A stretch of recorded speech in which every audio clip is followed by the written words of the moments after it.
Police ने जिस प्रकार से गिरफ्तार किया है, ये हमारे देश के लोकतंत्र पे एक हमला है। हमारे देश की लोगों की आज़ादी का दरवाजा खटखटा नहीं सकते, तो फिर संविधान का क्या मतलब है? अगर संविधान के अधिकार हमें नहीं मिल रहे और जो व्यक्ति संविधान के अधिकारों को लेने की कोशिश करता है, पुलिस उसके घर पे आकर के उसको गिरफ्तार कर देती है।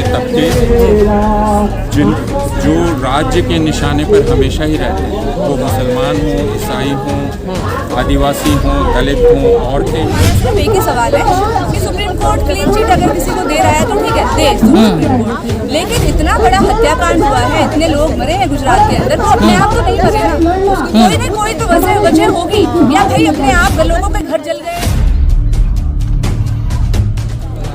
सरकार की दमनकारी नीतियां आज हम सबके सब लोग देख रहे हैं। सीतलवाड़ जी और श्री कुमार जी और दूसरे उनके साथियों को पुलिस ने जिस प्रकार से गिरफ्तार किया है, ये हमारे देश के लोकतंत्र पे एक हमला है। हमारे देश की लोगों की आज़ादी के ऊपर हमला है। अगर इसी प्रकार से ये कार्रवाई करते रहे तो हमारे देश के अंदर कोई भी व्यक्ति अपना मुंह ही नहीं खोल पाएगा। लोकतंत्र का आखिरकार मतलब क्या होता है? अगर हम विपक्ष के अंदर रह करके हम अपनी बात नहीं कह सकते, कोई अगर गलत बात हो रही है उसको लेकर के न्यायालय का दरवाजा खटखटा नहीं सकते, तो फिर संविधान का क्या मतलब है? अगर संविधान के अधिकार हमें नहीं मिल रहे और जो व्यक्ति संविधान के अधिकारों को लेने की कोशिश करता है, पुलिस उसके घर पे आकर के उसको गिरफ्तार कर लेती है, इसको कभी भी सहन नहीं किया जा सकता। और सभी पॉलिटिकल पार्टीज विपक्ष के अंदर रह करके मैं यहाँ पे ये कहने के लिए आया हूँ, जयराम रमेश जी मेरे साथ हैं, कि कांग्रेस पार्टी इस लड़ाई के अंदर पूरी तरीके से उन सभी ताकतों के साथ में है जो तीस्ता सीतलवाड़ जी के साथ में खड़े हैं, और कांग्रेस पार्टी इस दमनकारी नीति के विरोध के अंदर श्रीमती सोनिया गांधी के नेतृत्व में हम सब लोग मिलकर के कांग्रेस पार्टी साथ में खड़ी है। जो लोग भी तीस्ता सीतलवाड़ के साथ खड़े हैं, कांग्रेस पार्टी उनके साथ इस लड़ाई में साथ में खड़ी है, ये हम कहना चाहते हैं। धन्यवाद। क्या कांग्रेस थैंक यू उतरेगी सर? अगर आपने भारत में 8 मिनट जो सवाल लेंगे राज्य के निशाने पर जो लोग हैं, अगर आपने उनके लिए काम किया, उनकी मदद करने की कोशिश की, तो आपको षड्यंत्रकारी घोषित किया जा सकता है, षड्यंत्रकर्ता घोषित किया जा सकता है। अगर आपने इंसाफ की अपनी खोज लंबे समय तक जारी रखी, तब ये कहा जा सकता है कि आपका इरादा कुछ और था, आप किसी फ़ायदे के लिए ऐसा कर रहे थे। तो यह भारत के सारे दबे कुचले तबके जो राज्य के निशाने पर हमेशा ही रहते हैं, वो मुसलमान हों, ईसाई हों, आदिवासी हों, दलित हों, औरतें हों, उन सब के लिए खतरे की घंटी है। लेकिन यहाँ तो आप अमित शाह मोदी जी को कटघरे में खड़ा कर रहे हैं। प्रश्न दो व्यक्तियों को कटघरे में खड़ा करने का नहीं है। वे उस वक्त गुजरात के मुख्यमंत्री थे और यह बात स्वयं सर्वोच्च न्यायालय ने कही थी। अगर आपको याद होगा, जब हिंसा के सबूत ज़्यादा सामने थे, तब सर्वोच्च न्यायालय ने यह कहा था कि गुजरात सरकार आधुनिक दिन के नीरो की तरह बर्ताव कर रही है। उसकी दिलचस्पी जिन्होंने हिंसा की है और अपराध किए हैं उनको बचाने में ज़्यादा है, जबकि निर्दोष बच्चे, औरतें और दूसरे लोग मारे जा रहे हैं। यह हमारी टिप्पणी नहीं है, यह गुजरात सरकार पर सर्वोच्च न्यायालय की टिप्पणी है और यह उसके फैसले में लिखी हुई टिप्पणी है। तो अगर यह टिप्पणी है तो क्या इसको गंभीरता से ना लिया जाए? ये खुद सर्वोच्च न्यायालय का है। आज का सर्वोच्च न्यायालय अपनी ही इस टिप्पणी को भूल गया। लेकिन जो 69 लोग की हत्याएं हुआ वही, तो उनको तो कोर्ट ने माना ही नहीं ना, इसलिए तो निरस्त कर दिया।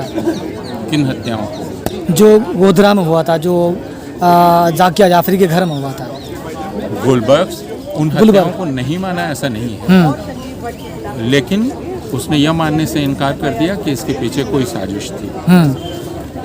इसी बात की तो जांच करने की मांग जाकिया जाफरी कर रही है। इसके सबूत मौजूद हैं, गवाहों के बयान मौजूद हैं, जिनमें गवाह कह रहे हैं कि एहसान जाफरी साहब कोई साधारण व्यक्ति नहीं थे।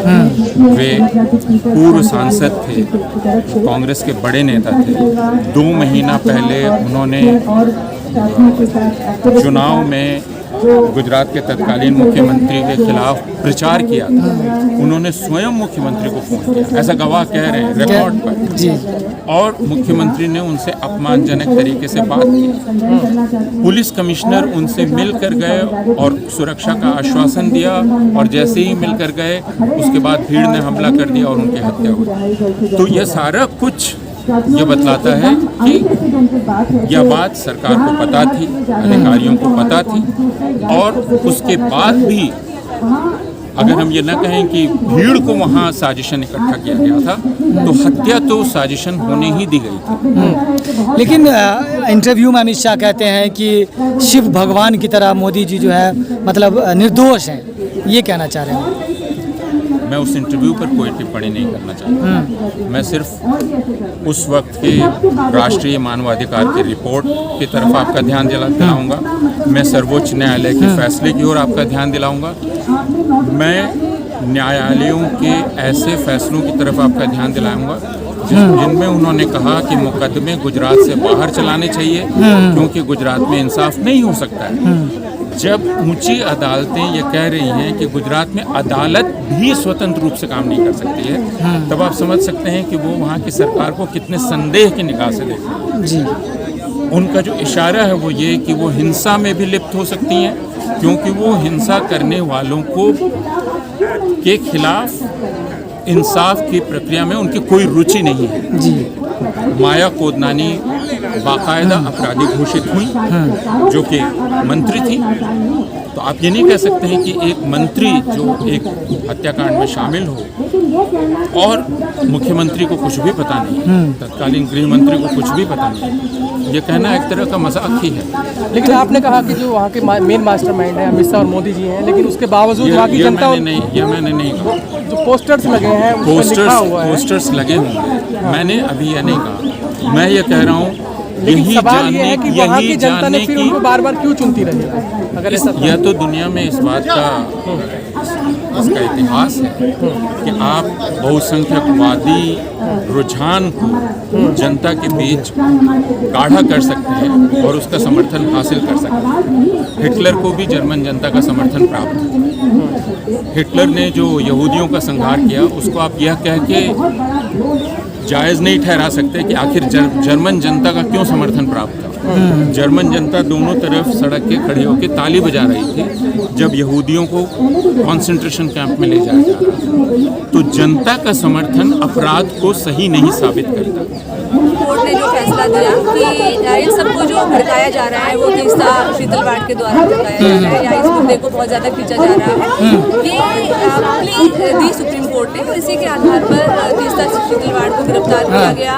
BR श्रीजीत जी को गिरफ्तार कर, श्री कुमार जी को गिरफ्तार कर लिया गया। और इस तरीके से तमाम जो ये मानवाधिकार कार्यकर्ता हैं जो देश की गरीब जनता के लिए आवाज़ उठाते हैं, इस देश के डेमोक्रेसी को बचाने के लिए जो लगातार संघर्ष कर रहे हैं, उन लोगों को जेल में डाला जा रहा है। इसके खिलाफ हम आवाज़ उठाने के लिए यहाँ जंतर मंतर पर लेकिन ये कह रहे हैं कि क्या सुप्रीम कोर्ट का इंतजार था मोदी या अमित शाह को, उनके ऑर्डर के बाद, उनका जो निर्णय आएगा उसके बाद हम गिरफ्तार करेंगे?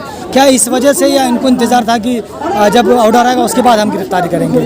देखिए, ये क्या कॉन्सिक्वेंसेस है, किस तरीके से ये लोग ये कर रहे हैं, ये डिज़ाइन जो है ये सबके सामने है।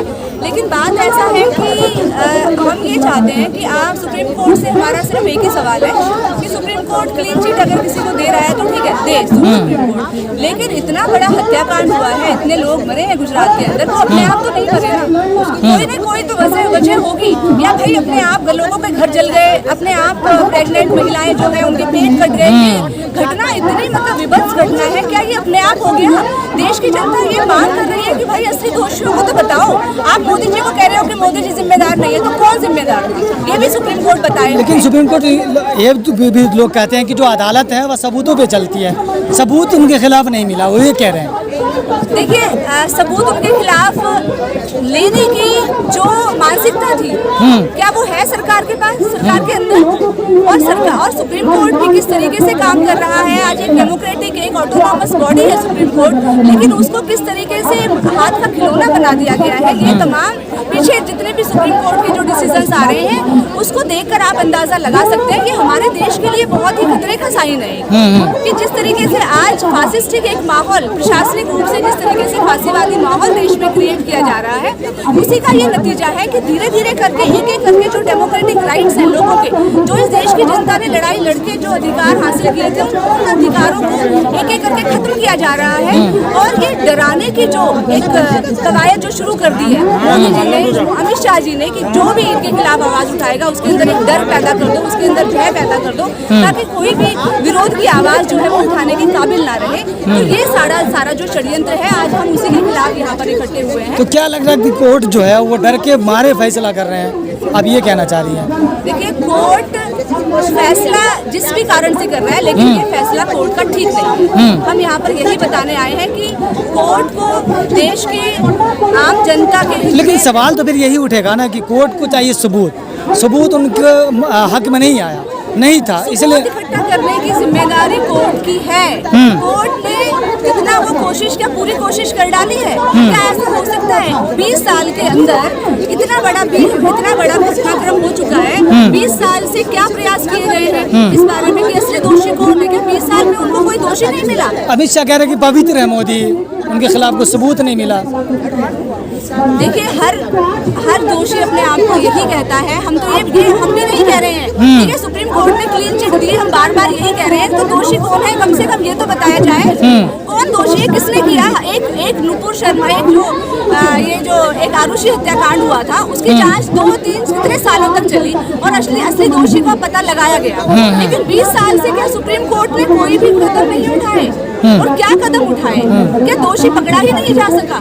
किस तरीके से एक डेमोक्रेसी में काम हो रहा है, किस तरीके से सुप्रीम कोर्ट में काम हो रहा है, ये तो सबके सामने आज आ चुका है।